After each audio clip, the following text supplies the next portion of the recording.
If you're thinking about changing something in your life, a habit, a behavior, a belief, I'd like to try to offer you a way forward. But before we go into the steps that are necessary for change, I think it's important to slow down and begin with a very simple question. Why do you want to change? Is it something you genuinely want for yourself, or is it coming from external pressure? The pressure to be more productive, to be more successful, to be more attractive, to be more appealing to others in some way, or to live up to someone else's expectations. Because if the motivation for change isn't really your own, it's going to be much more difficult. Real lasting change comes from who you truly are, not from what the world wants you to be. And if you're trying to change in a way that doesn't align with your genuine values, your needs, or your natural authenticity, then what you're doing isn't transformation, it's performance. And performance not only takes a great deal of effort to implement, but also to maintain, whereas being yourself is essentially effortless. And sometimes the change that we need most isn't about fixing ourselves or changing something on the outside. Sometimes it's about changing how we relate to ourselves.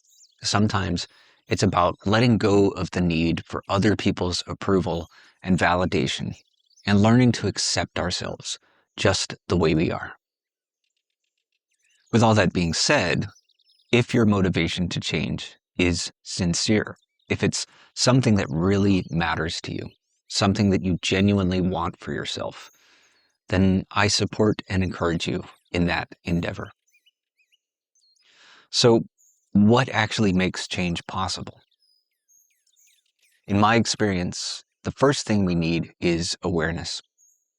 And awareness means more than just noticing the thing you want to change. It also means noticing how it affects your life, seeing the suffering it creates, or the strain it puts on relationships, or the way it holds you back or keeps you stuck. And perhaps most importantly, awareness means being willing to look below the surface and to explore what's underneath and to see the whole mechanism. Because to really resolve something, you need to get to the root of it.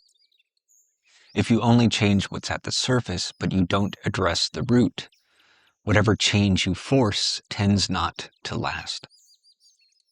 So awareness isn't just observation. It's also curiosity. It's a desire and a willingness to understand and to have clarity regarding what we observe. But awareness is only the first ingredient. We also need to have acceptance. And by acceptance, I don't mean resignation. I simply mean non-judgment. As Carl Jung famously said, we cannot change anything unless we first accept it. Condemnation doesn't liberate us, it oppresses. You see, when we condemn ourselves, we disempower ourselves. We tend to believe that our behavior defines us and that we're incapable of change. Acceptance, on the other hand, removes that barrier and allows space for growth, making change possible. Now, sometimes acceptance and awareness are all that is needed. Sometimes just by seeing what is at the root of our behavior or the falseness of a belief, that can be enough for it to be released or resolved naturally and effortlessly. But some changes need a bit of a nudge to get the momentum going, especially when a habit is deeply ingrained or when fear or avoidance is involved. And the effort required isn't necessarily big. It's often quite small.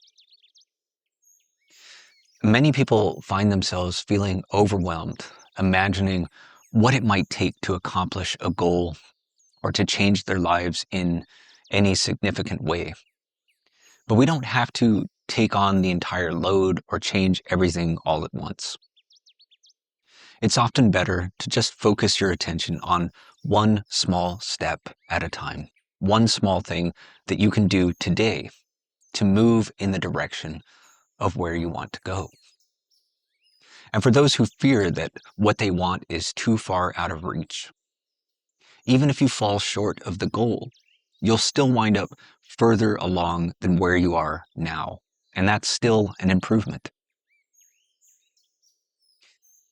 So if I had to summarize what makes real change possible, it would be this. Change begins with honest awareness of where we are and what we're facing. And acceptance opens the door. And where effort is needed to take the first step, it often works best when our effort is intentional and manageable, rather than taking on too much all at once. And what often gets overlooked is that even when you're doing everything right, growth can still feel uncomfortable. Changes can still seem unnoticeable or slow, and that's all just part of the process. And in the next video, we'll explore this a little bit deeper. We'll explore what growth actually looks like and why learning to trust in the process isn't merely helpful, but essential.